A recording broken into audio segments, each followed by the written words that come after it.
Meie tänane esimene lugu viib meid koos Europarlamendi saadiku Yana Toomiga Strasbourgi. Toomi tegevust on sageli nimetatud Putini-meelseks ning tema flirti Moskvaga sobimatuks. Kelle asju Yana Toom tegelikult Euroopas ajab? Seda käis uurimas Radari ajakirjanik Hannes Sarv. On vaja järgmist Savisaart, on vaja sellist järgmist nagu Kolli. No kes see nagu kandidaat on, selge, et see on Yana Toom. Just sellise mõtteavaldusega tervitab Eesti Europarlamendi saadik Yana Toom meid Euroopa Parlamendis Strasbourgis oma töökabinetis. Pole tarvis palju mõelda, et aru saada, millele ta viitab. Mõjuagent Savisaar on tõrjutud Eesti poliitilisele ääremaale ja Savisaare asemele on tarvis uut vastast, kelle venemeelsusega hirmutada. Ja tõsi ta on, et pärast Toomi viimast Süürias käiku ja Venemaa poolt toetatud Süüria diktaatori Bashar al-Assadiga kohtumist on arvamused selle kohta, et Toom on otsesõnu öeldes Kremli mõjuagent muutunud igapäevaseks elu osaks. Teisisõnu, kohati tundub poliitilisi arvamusavaldusi jälgides, et Toomi näol on tekkinud suisa julgeolekuoht. Kas Yana Toom on Eestile julgeolekuoht? Mida arvavad tema Euroopa Parlamendi kolleegid tema Süürias käikudest? Seda käisimegi siin Euroopa Parlamendi Strasbourgi nädalal kohapeal uurimas. Europarlament koguneb Brüsseli asemel Strasbourgis igal kuul ühel nädalal. Jaanuaris oligi selleks eelmine nädal. On esmaspäeva hilisõhtu ja kell on saamas 11. Toomi töökoosolekud parlamendi hoones on lõppenud ja ta saabub koos assistendiga majutuskohta Strasbourgi külje all Lingolsheimis. Siin on 4 päeva Strasbourgis, nad on väga pingelised. Nädala peateemaks on parlamendis uue presidendi valimine, mis, nagu tänaseks teame, lõpeb konservatiivist itaallase Antonio Tajani võiduga. Tihe ajagraafik on Toomil ka enda saadikutöö tõttu. Tööhõive ja sotsiaalkomisjonis on arutluse all tema koostatav järgmise poolaasta sotsiaalvaldkonna arenguid käsitlev raport. Kultuuri- ja hariduskomisjonis on ta variraportöör audiovisuaalmeedia teenuste direktiivi ning autoriõiguste direktiivi käsitlemisel. Seda on väga raske valijale nii-öelda müüa, aga need on asjad, mis hakkavad määrama meie elu väga tugevalt juba lähimatel aastatel. Toomil on tõenäoliselt õigus, et valijale ehk avalikkusele jutt neist raportitest ja direktiividest väga palju korda ei lähe. Küll aga on viimase kuu jooksul olnud teravdatud tähelepanu all kõik muu, mida Toom ütleb või teeb ja mida saab tõlgendada kui venemeelset. Mis siin see nädal teie tegevuses toob sellist, mida võib kirjeldada Eesti meedia venemeelse? Eesti meediale pole vaja selleks mingisugust põhjust, nii et ma loodan, et arvan, sellel leitakse niikuinii. Nali naljaks aga küsimus sellest, kas Toomi probleemi näol on tegemist niisama meediapeeksu või tõsise Venemaalt juhitud julgeolekuprobleemiga vajab uurimist. Kordame esmalt üle mõned teadaolevad faktid, mis puudutavad tema Süürias käike. Esimest korda käis Toom Süürias ja kohtus Assadiga juulis. Toona olid koos temaga Lätist valitud Europarlamendi saadik Tatjana Ždanoka ja hispaanlane Javier Permuy. Detsembris käis koos Toomiga Süürias teine Lätist valitud vene rahvusest saadik Andreis Mamikins ja itaallane Stefano Maullu. Assadit külastati ühiselt Venemaa Föderatsiooni nõukogu delegatsiooniga. Läti Europarlamendi saadik Artis Pabriks annab oma kolleegides sellisele tegevusele üsna karmi hinnangu. In my understanding, they are the ones who represent the interests of Kremlin. Ka Leedu saadik Petras Austrevicius on sarnasel seisukohal. I think this is a game of Moscow. Moscow brings some people to meet Mr. Assad to show that not everybody sanctions him. They were given assistance from the Russian embassy, which is an ally of Assad, and at the same time this is a country which occupied the territory of Ukraine. Arusaamatu on Toomi külaskäik Assadi juurde ka tema Eesti kolleegile ning Europarlamendi fraktsioonikaaslasele Urmas Paetile. Miks minna ja aidata sellisel sisuliselt kurjategijal rahvusvahelises plaanis tekitada muljet, et tal justkui on mõistjaid ja toetajaid ka kuskil mujal väljaspool Venemaad ja Iraani. Assad's regime killed 500,000 own population. Toom ütleb, et küsis sõjakuritegude kohta Assadilt juba esimesel kohtumisel juulis. Assad vastab selle kohta, et jah, ma ei ole sugugi ingel, ma olen diktaator, ma olen idamaine diktaator, aga 80% põgenike jooksuvad minu juurde, mitte sinna, kus pead lõigatakse ära. Miks? Toomiga koos Süürias käinud Läti kolleegi Mamikinsit saadab koduses Lätis samasugune oponentide kriitika. Many people called me as a spy of Kremlin, others called me as patriot of Latvia, but I have my voters, I have my political position. Toomil ja Mamikinsil on oma käigu põhjendamisel kohati väga sarnased argumendid. He is still legal president and this is fact, he was elected. I'm not speaking about the procedure of the last elections. Et tal on väga selge arusaam asjadest, sellega võib nõus olla või mitte. Samal ajal on Eestis Toomile juba kinnistunud igati venemeelne kuvand, mille IRLi poliitik ja semiootik Mihhail Lotman võtab kokku väga lihtsalt. Ta ongi Eestis Venemaa esindaja palju rohkem kui Vene saatkond. Küsime seetõttu Toomilt otse, kas ta käis Süürias Venemaa asja ajamas, nagu tema oponendid räägivad. Pakkuda mulle mingisuguse tobeda süüdistuse ja ütlete, et tead, hakanud ennast õigustama. Ei hakka. No mis te Süürias käisite? Huvi pärast.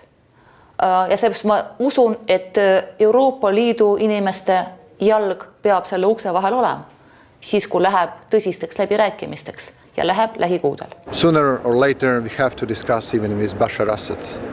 And after the intronization of the new US President Donald Trump, you will see that there will be absolutely another political landscape even in Syria.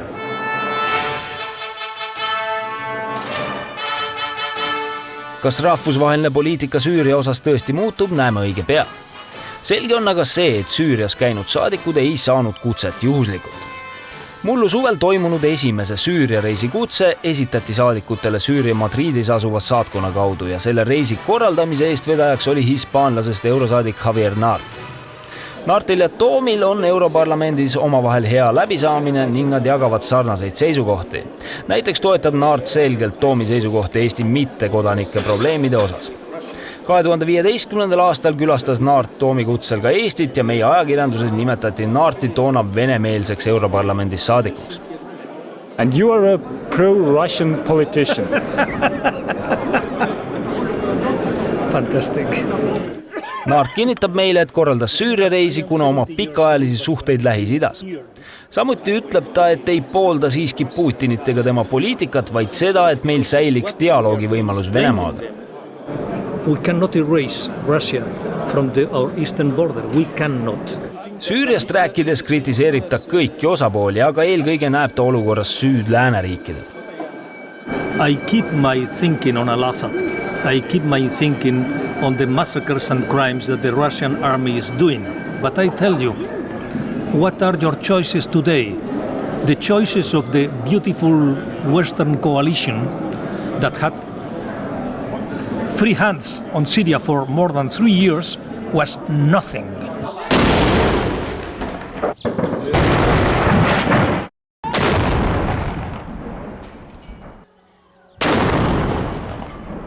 Selge on see, et Süüria küsimus ei olegi lihtsalt mustvalge. Toomi sõnul oleme me Eestis kogu teemakäsitluses ka Venemaa suhtes liialt paranoilised. Kui me keerame selle, ma ütleks paranoia teistpidi, siis iga eestlane, kes kardab Venemaa rünnakut, peaks olema õnnelik, et Venemaa praegu tegutseb Süürias nii aktiivselt.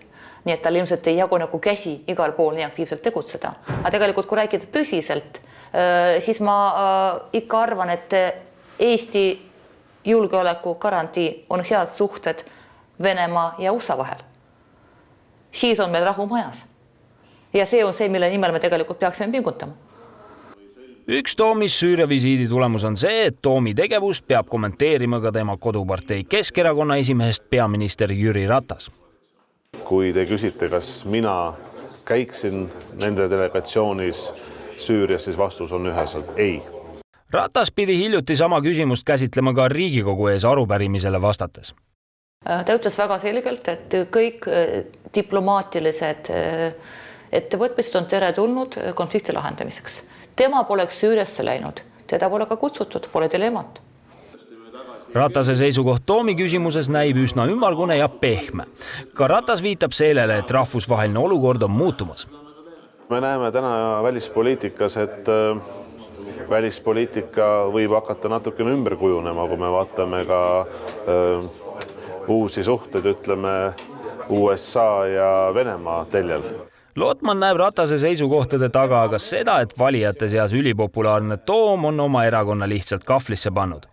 Lotmani hinnangul ei öelnud Toom pärast Süürias käiku mitte juhuslikult, et käis seal esindamas oma valijaid. Et teda saatsid tema valijad ja see on väga kõva sõna. See oli selline kilp ja soomus Keskerakonna sees. Praegu ongi see probleem, et kes keda rohkem vajab, kas Yana Toom seda Keskerakonda või Keskerakond Yana Toomi. Vaadake, ma olen endine ajakirjanik ja ma ei tahaks väga skeptiliselt suhtuda meie meediasse, aga tegelikult on asju palju tähtsamaid kui Keskerakonna siseelu. Ma arvan, et see on kohalike valimiste kampaania, et Yana Toomist ei pea saama mingisugune tõsiselt võetav kandidaat, oleks väga selge Keskerakonnale, et kui see peaks juhtuma, küll me siis teile näitame. Et Toomi kriitika taga on poliitiline heitlus, mida veab eelkõige Reformierakond, toob välja ka Toomi Europarlamendi kolleeg Marju Lauriste. See erakond, kes oli seni valitsev ja ära hellitatud, nüüd paneb kõik rattad liikuma selleks, et praeguse valitsuse ükskõik siis mis tegevust, mis kandist, kus ta saab kannast hamustada. See käib ka sisepoliitika juurde. Kui Toomist saab Tallinna linnapea kandidaat, on nagu selge, millega pekstakse erakond.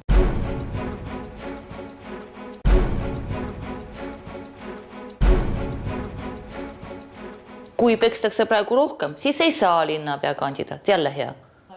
Toomi sõnul keerab Eesti ajakirjandus omalt poolt kõigele sellele omakorda vinti peale. Kõige nagu nõmedam on see, kui ma annan mingi pika intervjuu, väga sellise, ma üritan nagu siiralt rääkida ja nagu enam-vähem sügavalt, siis ma näen pealkirja 3 rida ja mine maksa 2 euri. Mida muidu keegi ei tee, aga rahvas nagu usinasti kommenteerib. Aga kui järgmine päev keegi vastab mulle ja valab mind puriga üle, selle eest raha ei küsita. Toom viitab siin reformierakondlasest keeleteadlase Urmas Sutropi kommentaarile, mis ilmus pärast tema Eesti Päevalehe antud intervjuud ja mis pani kogu Toomi jutule üheselt Kremli-meelse diagnoosi. Ajakirjanduse kaudu toimuvast mõttevahetusest Sutropiga ei saada ka meie vestluse ajal üle ega ümber. Just praegu mulle saadeti järjekordne küsimus, ma ei tea, see oli Õhtuleht vist, et Sutrop nüüd nõuab, et venelased hakkaksid vabandama okupatsiooni eest, mis on minu seisukoht. Ma vastasin, et mina saabusin Eestisse aastal 66 Sakara tänava sünnitusmajas ja kui härra Sutrop arvates on okupeerimine, siis mingu doktori juurde. Toomi Eesti kolleegid Europarlamendist on kokkuvõttes üsna üksmeelsed, et Toomi kujutamine julgeolekuohuna on liialdus. Ta esindab lihtsalt oma valijaid. Mina ei müstifitseeriks kedagi üle, nii et minu meelest Yana Toom ei ole mingi julgeolekuoht. Yana Toom on Eestist valitud saadik, saanud väga suure mandaadi, ehk siis inimesi, kes arvavad nii nagu Yana Toom, on Eestis päris palju.